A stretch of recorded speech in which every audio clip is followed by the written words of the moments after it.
All right, so I'm going to just begin. So if I ask you to tell me to describe your best friend, wouldn't you begin by using descriptions of his personality? You might tell me that he laughs a lot, maybe likes to tease people, enjoys a good time, but is also with you in the low moments. You'd want me to get a sense of his character. Isn't that correct? You might even tell me a brief story that illustrates his personality. About that one time when the two of you, when you were backpacking Ireland or wherever, got into trouble. And then from that story, or from some of your descriptions, I'd get a sense then of his character. I'd know basically what kind of person he is. This weekend, you're meant to figure out who Dominic is. If you're focused only on the question pertaining to your future life, whether you're meant to be a Dominican or not, whether you should really get married, have kids, become rich, you're going to leave here without any understanding of Dominic's character, which is to say his personality. And why on earth would you do that? You're here for one brief, action-packed weekend. My advice is to you, figure out who Dominic is. And luckily, that's what I'm here for. I'm going to give you a sense of who he is. Because frankly, it's not easy to get to know Dominic.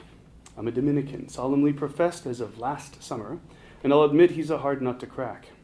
When I was on my come-and-see way back when, I was told that if I really wanted to get to know Dominic, I should get to know a few Dominicans first. That I'd learn what he was like based on how his brothers lived. As far as this goes, it's pretty good advice. On a weekend like this, you learn that we Dominicans are orderly, prayerful, enthusiastic about the deep questions, and determined, absolutely determined, to live our lives preaching the gospel of Christ. This is all true, all very important, and it tells you a great deal about our holy founder, but it doesn't tell you who he is, and I think that's a problem. How do you learn about dead people? Dominicans will be quick to tell you. You read a book about them. There are many lives of St. Dominic you can read. They are all more or less pretty good. I have recommended a few to you on that sheet I've just given you. But I'm going to tell you one of the major flaws of each of these books, at least in my view. They won't tell you the kind of guy Dominic is. Oh, sure, they'll narrate his life story. They'll chronicle and tell you that he was born at the end of the 12th century in Spain, of pretty well-off parents. His parents, too, would later become saints, it'll probably mention. They'll tell you that Dominic was very charitable, very prayerful, even as a little boy, and that he would excel in school and would eventually join the Canons Regular, which was basically kind of a small religious community that lived on the grounds of a cathedral with a bishop. And in this community, they kept a strong, regular life, which means they prayed and ate and did ministry together. Then they'll tell you that Dominic took to the road, along with this bishop, in order to run an errand for some local king, that they traveled to the far north together, he and the bishop. It turned out to be a disappointing errand because the person they wanted to see died before they even got there. But along the way, Dominic became very aware of growing division and heresy in the church. Dominic noticed these heretics, and what he noticed in the early 13th century now, Dominic was then in his mid-30s about, was how dangerous the heresy was, but how genuine and how authentic the heretic. This is a very dangerous thing.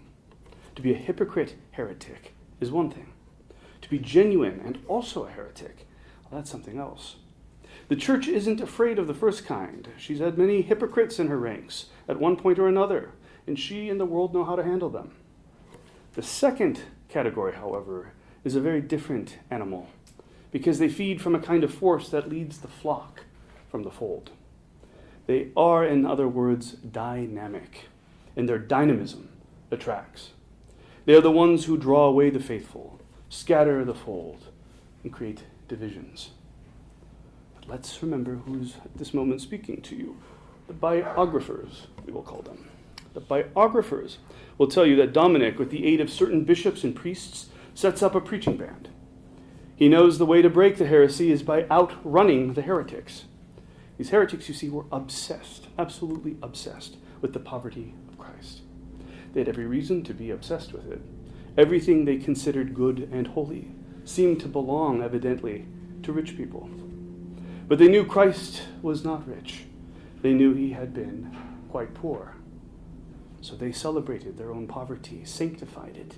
They got carried away, sadly, and fell prey to a philosophical heresy called dualism, which holds the view that the soul alone is pure and real, and that the body or matter is false and corrupting. The biographers will tell you to what lengths the man Dominic went, and not always successfully, to convince these persons of their error. For Dominic knew that the way to break heresy was to personally show true poverty and sanctity. He envisioned a band of men, monkish and priestly, with the personal dynamism and oratorical intellectual powers of a Cicero, say, and yet the holy patience and humility of a saint. He thought if only he could encourage this band, if only he could lead such a group of men, this heresy could not long survive. He figured this out in his early 40s about. In his mid-40s, let's say, he founded a community of brothers who would fit the bill. For the next few years, Dominic would work with one dying pope and then another to set up his order of preaching orators, or his order of oratorical preachers. And the order would go on for the next 800 years and counting. The man Dominic, the biographers will tell you, with great holiness and sanctity, did breathe his last words of encouragement to his fellow brothers, and then expired, middle-aged, with great sanctity, on his bed of death, a few short years after he'd founded the order. He'd been a Dominican friar for only a handful of years. Then, a bit afterward, he is made a saint. Now, I do not say any of this with any disrespect to the biographers. This is all very wonderful in a way. And they will go to great scholarly lengths to accurately notate the various dates in their chronicle. It's such a fascinating chronicle. We Dominicans are very fond of telling it and telling it again. But what is often left out is the kind of personality or the character that makes this entire chronicle believable. This kind of personality may be thought of as the very force behind the actions themselves. If I ask you here now to describe the kind of person Dominic was, what might you say now? He's holy, very compassionate, yearns to live a life of poverty, in love with the sacred teaching of the church, in love with Jesus Christ most of all, earnest, determined, and ultimately someone who provided clear blueprints for an order that has burned forth for the next millennium. But none of this truly gets to the heart of Dominic. It qualifies him. What I want then is a portrait, but honestly no biography of Dominic yet written actually provides this. We don't have any time for outlining such a thing here, so what you'll get instead is a quick sketch of his personality or his character, as far as I can make it out. And then you can take him or leave him. So the best way to go about this is by providing several anecdotes from his life and allowing his character to express itself through them. I have three favorite anecdotes from the life of Dominic, and these are what I'll give you. And so here's the first. Dominic, when a young man, when a student at the university, was a voracious reader and a devourer of books. And at one point, he sells all his textbooks, or what one biographer corrects as his parchments, in order to feed the poor and hungry. This is quite radical of him. He is, after all, very radical, even fanatically so, maybe. Dominic, the young man, apparently says something along the lines of, "I will not study on dead skins when living skins are dying of hunger." Dead skins, living skins. The biographers will tell you that he must have been compassionate to say this. This strikes me as a spectacularly obvious thing to say. Of course Dominic was compassionate. Of course he had a heart for the poor. He was unusual in this way. If he was your best friend, he'd be the kind of guy who, faced with some evil, would call attention to you and him by making a scene. He'd be somewhat embarrassed by his moral compass at times. He felt the pain of others deeply. He had this strong imaginative sense about him that made him feel keenly the thoughts and feelings of others. He was a shy youth, a shy boy, quiet and full of private thoughts. He grew up not shy, but silent, still given to bouts of imagination and thoughtfulness. Dominic was not demeaning the role of learning or academics by selling his parchments to feed the poor. He was putting things rather in their right order. Learning and scholarship, if it serves any place at all, serves society and the world. Dominic did not tolerate inconsistency. He would never avert his eyes and pretend. What he is saying is that if learning has any worth, if it is for the sake of anything at all, it is for the sake of people. Scholarship and intelligence, if they are worth anything, are worth what they are because of people. I notice, too, in Dominic's phrase, a powerful capacity for metaphor making, the living skins of people and the dead skins of parchments. He's not simply saying, oh, throw away your books and give to the poor. He's talking to a very specific audience.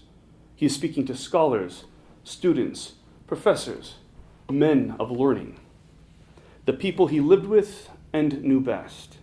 He is helping them to see that the real books of worth, the real words of significance, are not written on pages, but on human hearts. He was helping them to desire to read these hearts, even before desiring to read these pages. Dominic, reader of books, is first a reader of human nature. This is what makes him such a convincing preacher. It is what makes him such an excellent scholar. In that silence of his boyhood, he was so prone to long bouts of imagination. As a young man, these imaginative ruminations have deepened within him a strong skill.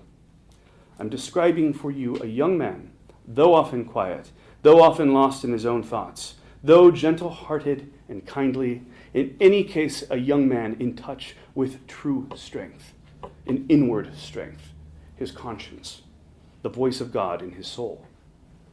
Dominic is so committed to conscience. Here is a young man who understands the order of things and their priority. You can laugh at him, and he might laugh with you, but you can never actually hurt him.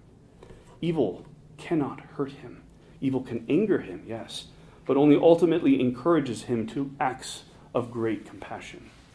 Here is a man who possesses a strong, thoughtful conscience and is capable of swift, decided, courageous action. Number 2. The next anecdote concerns Dominic and his conversation with some innkeeper who happens to be a heretic. Many of you may have heard this one. I mentioned earlier the kind of heresy this man would embody. He is a hater of the world kind of heretic. If this world hater is running an inn, a little roadside hotel, and if the man should truly hate the world, it's likely a very ascetic inn with a very meager menu. Dominic might have liked it for this. It's simple, practical, not showy. Dominic, still a young man, now a canon, is on the road with the bishop. They are making their way toward a great debate between preacher and heretic, a great showdown. The bishop has gone up to bed. It's late. Dominic has been talking with the innkeeper by the fire. Dominic isn't preachy. He doesn't moralize. It's not doctrine, not dogma that Dominic uses to convince. It's Dominic. Dominic Dominicanizes. And this Dominicanizing is what leads at the end to trust in true and sound doctrine. This is for him the preferred method. This is how Dominic wins over the hearts and the persons he wants to win over to Christ. The innkeeper's pragmatic interests intrigue the pragmatic interests of Dominic. Likely they begin with talk about ordinary things, like pig tending. They move on to matters of business, maybe about the types of customers this particular inn sees. The innkeeper appreciates Dominic's earthiness, Dominic's interest in sensible, simple, everyday things. The innkeeper, admitting it to himself, had been originally skeptical. After all, he's got one of these bishops here in his house. But he's been talking to this priest, this guy named Dominic, and the priest seems neither arrogant nor misdirected. He isn't grand at all. It is obvious, though, that Dominic is of what they then called gentle stock. No question, he comes from wealth and prestige. But the young man doesn't exude the typical arrogance. He's good-mannered, respectful, courteous, and also able to conduct a normal man-to-man sort of conversation. Eventually, he asks Dominic what Dominic and his retinue of priests are on the road to do. Dominic speaks frankly. They're intending to win back Catholics to the church, says this young, wide-browed, courageous priest. They're headed for some great showdown. The conversation slowly, carefully twists now toward matters of religion, a lively subject usually in the Middle Ages. Dominic shares the sincere hope he has to win back these women and men to Mother Church.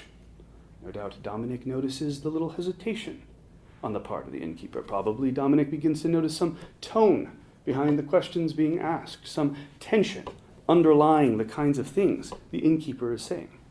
For let's remember, the innkeeper has not yet confessed, and would not have dreamed of bluntly confessing to being a cathar, a heretic, especially in arm's length of a bishop and his priestly retinue.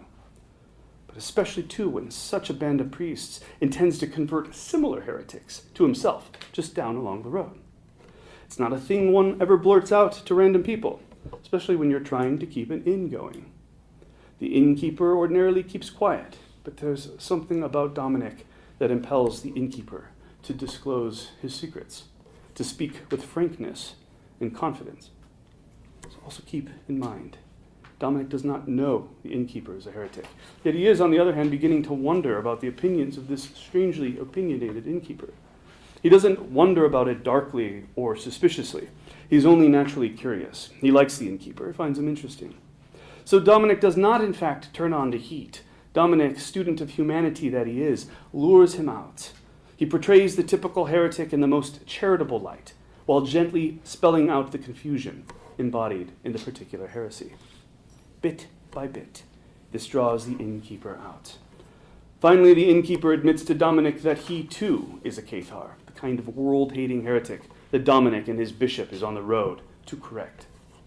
Their conversation, an hour or so in, is now obviously only just started. By early morning, however, after hours of candid back and forth, the innkeeper is no longer a heretic, but once again a Catholic.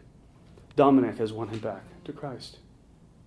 This method is called manuduction, a leading by the hand.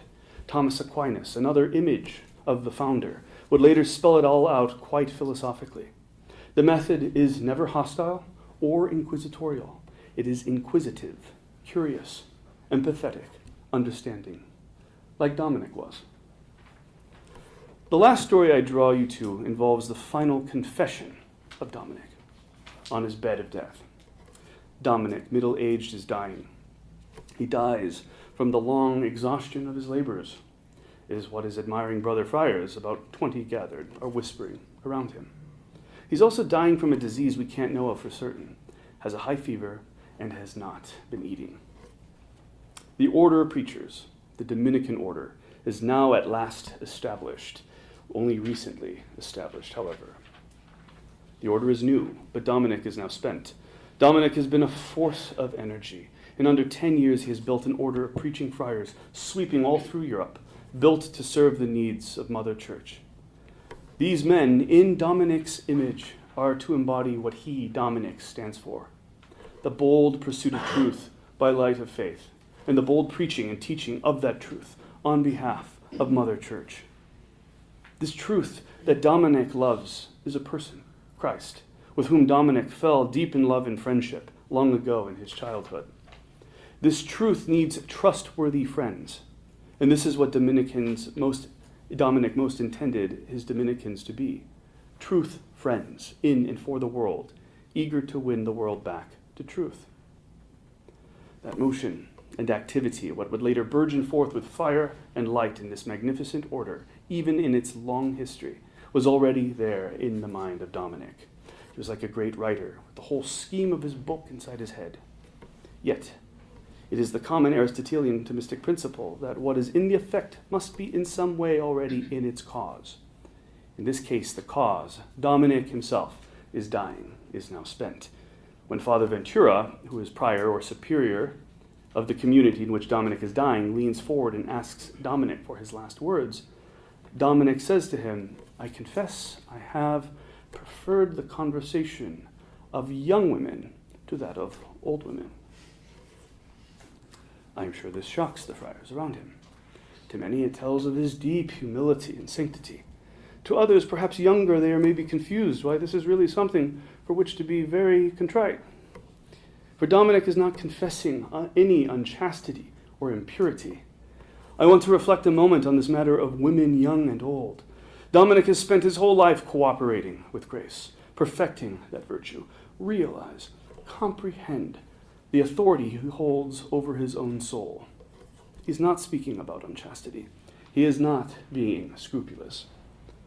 Dominic may just as well have preferred the company of some persons to other persons. We all do that. No, Dominic is talking about a duty he believes he has failed in. Dominic is probably referring to visits he made to monasteries, to Dominican monasteries particularly. Here again we find testament to Dominic's profound imagination, his deep imaginative soul that understood so keenly the experiences of others. Dominic, on his deathbed, was himself pained for any hurt he may have caused in the older women who stood behind or around these younger women. Yes, he remembers the gush of excitement the nuns would make over his visit. He can see the gathering, with the younger nuns always quickly moving to the front, so to speak with him. He can remember the older nuns always kind of remaining behind. Why didn't he ever make more an effort? Why was he always so overtaken at that moment? This is what he wonders to himself on his deathbed. For Dominic has been like lightning in his movements throughout Europe. First he's here, next he's over there. He's in constant motion. He knows this, especially now as he awaits on his deathbed the conversation with the one for whom he so strenuously moved. And so now he reflects upon these old women, to whom he felt he really ought to have been much better attentive. He feels their quiet pain, suffers their quiet disappointment. He is saddened by his oversight, and yet he thinks not entirely an oversight, because he would think of it, always quietly rebuking himself for his mistake afterward. Why should Dominic think of this little thing on his deathbed? Is he not being scrupulous? No, not scrupulous. Nor is it so little a thing, if you think about it. Try not to think as Dominic thought. Try to think as a saint might, in order to understand how others might think and feel. Dominic knows that all our actions have ramifications. He understands the ramifications. His knowing soul sees in his mind's eye the hurt he sometimes caused in others. Dominic is always a student of nature, of human nature. He repents of any hurt he caused. He repents of his unintended unkindness. He wishes he might have been more in control of his own actions and how they affected people. He sees now he has been too attentive to some, has neglected others. He makes this confession. Then he turns to his brothers and tells them not to weep for him. Says that he will, after all, be far more useful to them in heaven than here on earth. And then he dies quietly, eyes closed, mumbling prayers. He's about 50 years old. These are only small insights into the soul of Dominic. My brothers around you will know how deficient they are in comparison to the whole. They have long studied the whole, which is to say, the man. They strive to live like him, and in so doing, imitate Christ. My theme here has been very simple. It is that holiness does not attract holiness. Rather, holy men and holy women attract men and women toward holiness. So if you intend to become holy, if you truly intend to become excellent, get to know the saints. But get to know them. Understand their personalities, the great exertions of their souls. And then you might really come to know your own as well.